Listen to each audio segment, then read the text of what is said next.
Hey, good afternoon, friends. This is Ramesh Chilla, High Court Advocate. నేను ఈరోజు ఈ వీడియోలో ఎక్స్పర్ట్ కమిటీ ఒపీనియన్ వచ్చింది, ఏ మార్కులు కలపాల్సిన అవసరం లేదు అని ఏదైతే police recruitment board chairman issue చేసినటువంటి ఇంటిమేషన్ అనే ప్రెస్ నోట్ గురించి మాట్లాడదామని. ఎందుకంటే దీని గురించి చాలామంది ఫోన్ చేస్తూ ఒక వీడియో చేయమని అడిగి ఉండేది. సో అందుకని చెప్పేసి ఈ వీడియో చేస్తూ ఉన్నాను. సో ఈ వీడియో ఎవరికైతే ఉద్దేశించిందో వాళ్ళందరికీ తెలుసు. పోలీస్ రిక్రూట్మెంట్ బోర్డులో ఫైనల్ ఎగ్జామినేషన్ జరిగినప్పుడు ఆ ఎగ్జామినేషన్‌లో చాలా క్వెషన్స్ తప్పుగా ఉన్నాయి. లేదా తప్పుగా ఫ్రేమ్ చేసున్నారు. ఆన్సర్స్‌లో మల్టిపుల్ ఆన్సర్స్ ఉన్నాయి. లేదా కరెక్ట్ ఆన్సర్ లేదు. ఇలాంటి చాలా ఒక 22-23 క్వెషన్స్ దాకా వీటిని మనం ఆహ్, ఈ హైకోర్ట్‌లో ఛాలెంజ్ చేస్తున్నాం. డివిజన్ బెంచ్ వచ్చేసి ఒక 4 మార్కులు కలపండి అని చెప్పేసి డివిజన్ బెంచ్ ఇవ్వడం జరిగింది జడ్జిమెంట్. దాని మీద వాళ్ళు అప్పీల్‌కెళ్ళి ఉన్నారు. సో, మన వైపు నుంచి పిల్లల వైపున క్యాండిడేట్స్ వైపు నుంచి కూడా మరికొందరు అప్పీల్ ఏసుకున్నారు. లేదు, లేదు 4 కాదు ఎక్కువ కలవాలని.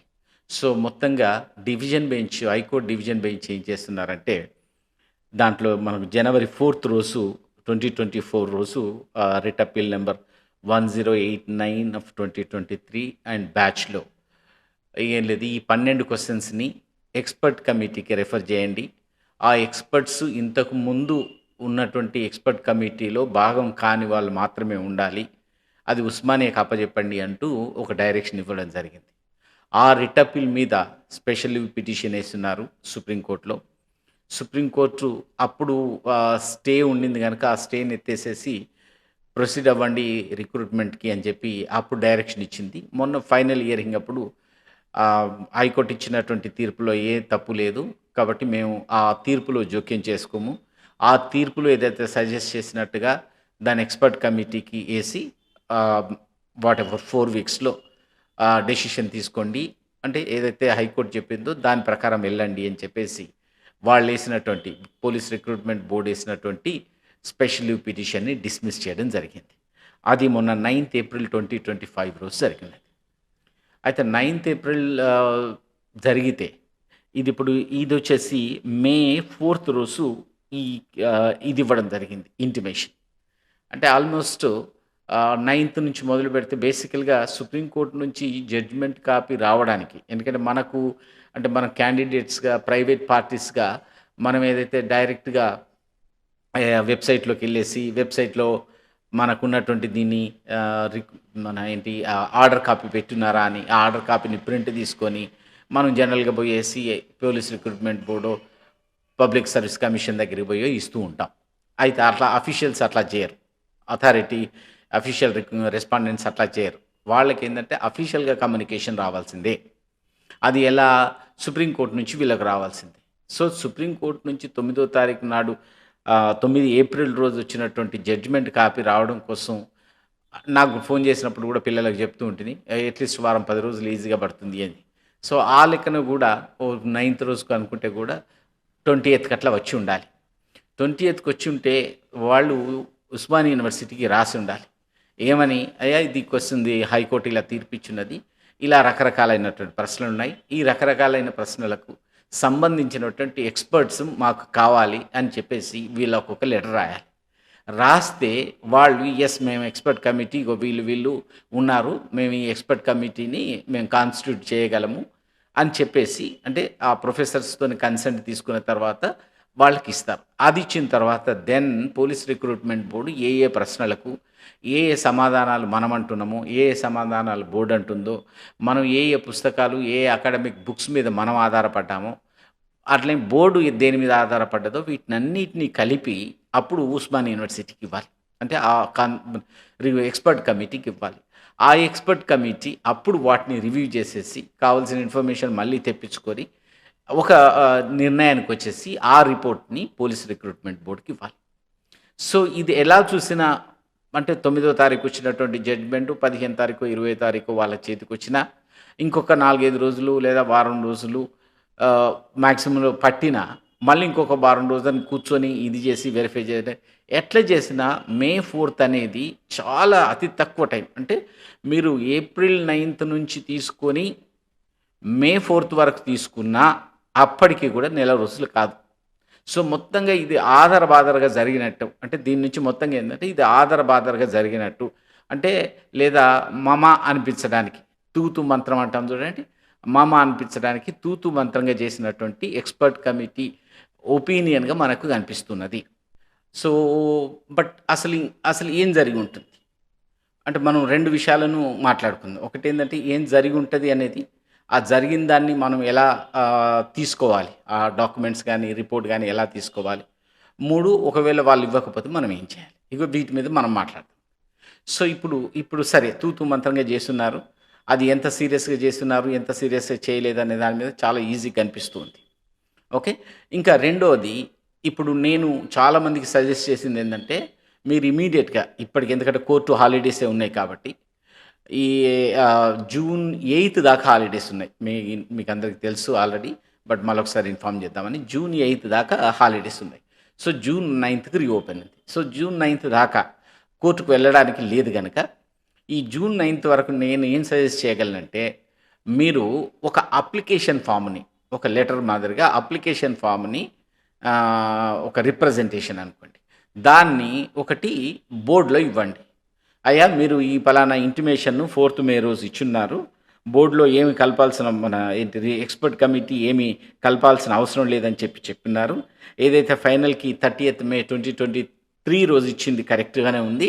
కాబట్టి దీని గురించి ఏమి కరెక్షన్స్ లేవు అని చెప్పి ఒకటి ఇచ్చున్నారు. అసలు ఆ రిపోర్ట్ ఏది? ఆ రిపోర్ట్ ప్రొవైడ్ చేయండి.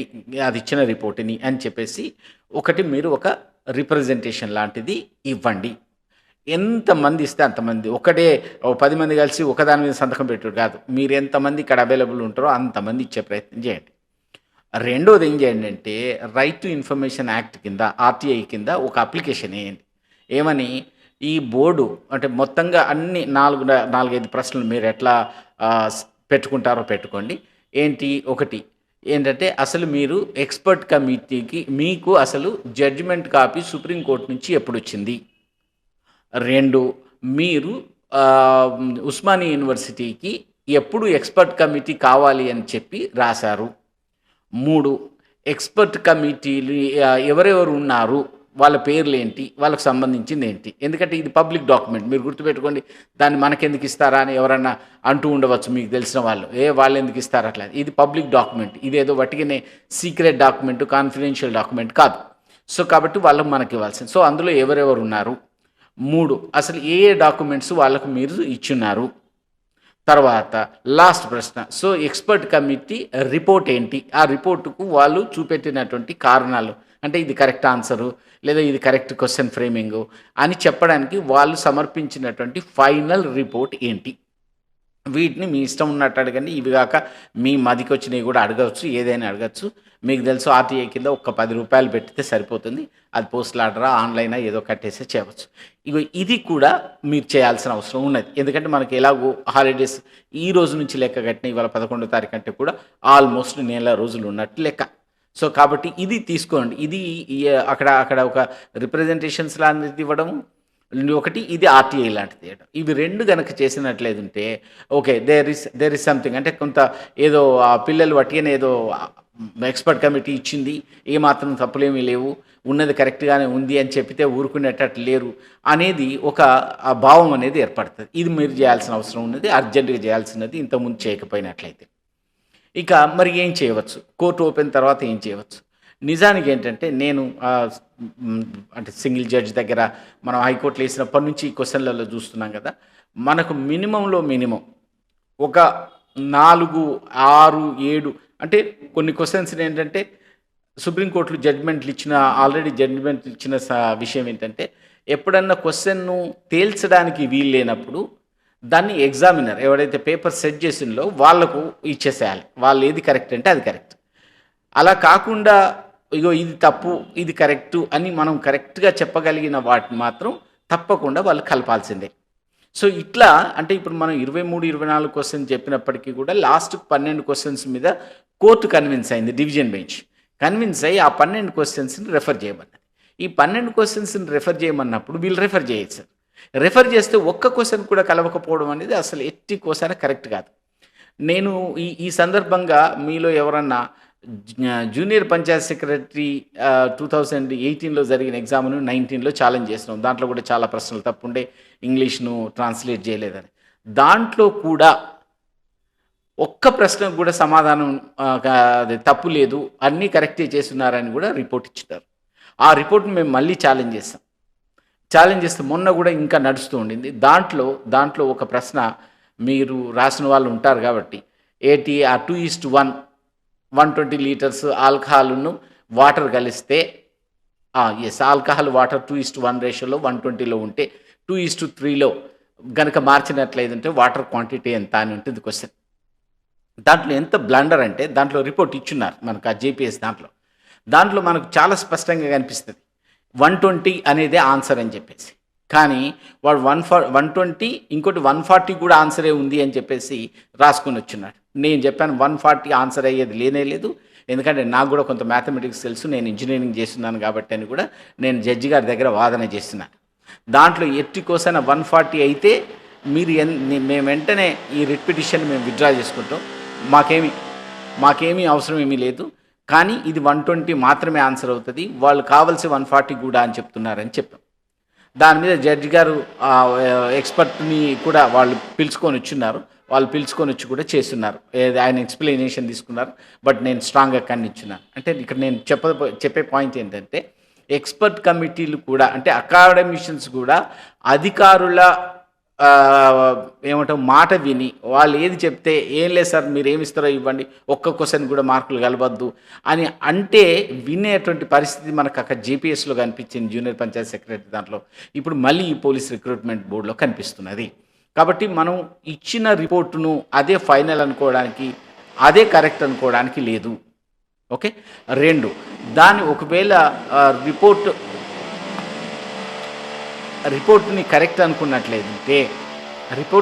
అనుకున్నట్లయితుంటే కనీసం మనకు ఏవైనా మార్కులు కల్పిస్తే ఇగో ఇది కాదు, ఇది ఒకటొస్తది, ఇది లేదా 2 మార్కులు ఎల్సినాయంటే దాంట్లో ఒక అర్థం ఉండింది. కానీ 12 ప్రశ్నలకు ఏ మార్కు కలవదు అని చెప్పడం మాత్రం అది రీజనబుల్ అనిపించట్లేదు. ఎక్కడో ఒక దగ్గర ఏమంటాం వాళ్ళు అధికారులతోని కుమ్మక్కవ్వడమో, లేకపోతే ఇంకొక రకమైనటువంటి ప్రలోభాలకు లొంగడమో తప్ప ఇంకొకటి కాదు అనేది నా నమ్మకం. సో, మరి ఏం చేయగలం? రైట్. ఒకటి ఏం చేయగలమనంటే, ఆ రిపోర్ట్ గనక ఈ ఆర్‌టీఐ ఎయడం వల్ల, లేదా మీరు అక్కడ ఒక రిప్రజెంటేషన్ ఇవ్వడం వల్ల కనుక రాకపోయినట్లయితే, మనం కోర్టులో ఏసి కూడా ఆ రిపోర్ట్‌ని తీసుకోవచ్చు. మళ్ళీ ఇంతకుముందు చెప్పినట్టే it's a public document. It's not a personal document. నేను కాన్ఫిడెన్షియల్ ఇది నీకు ఇవ్వను అనడానికి లేదు. అసలు నువ్వేం చేశావో తెలవకపోతే, మీరు చేసింది కరెక్టో లేదో మేము ఎలా చెప్పగలము? మీరు చేసింది కరెక్టో లేదో అని తెలవనప్పుడు మేము ఎలా ఛాలెంజ్ చేయగలము? కాబట్టి ఇవన్నీ మనకుండేటువంటి అవకాశాలు కాబట్టి మనం తప్పకుండా ఛాలెంజ్ చేసి పెట్టవచ్చు. సో, ఇది మళ్ళొకసారి రిపీట్ చేసేదేంటంటే, మీరొక రిప్రజెంటేషన్, ఒక ఆర్‌టీఐది ఏసి పెట్టండి. ఈ నెల రోజులలో మీకు ఏ ఇన్ఫర్మేషన్ వస్తే వచ్చుంటది. ఇంతకుముందే ఏసినోళ్ళు ఉన్నారు నేను చెప్తే. సో, మీరు గూడా ఎవరైతే ఏయనోళ్ళు ఉన్నారో వాళ్ళు గూడా ఎయండి. కోర్టు తర్వాత ఏం చేయగలమో అప్పుడు ఆలోచిద్దాం. ఓకేనా? Thank you.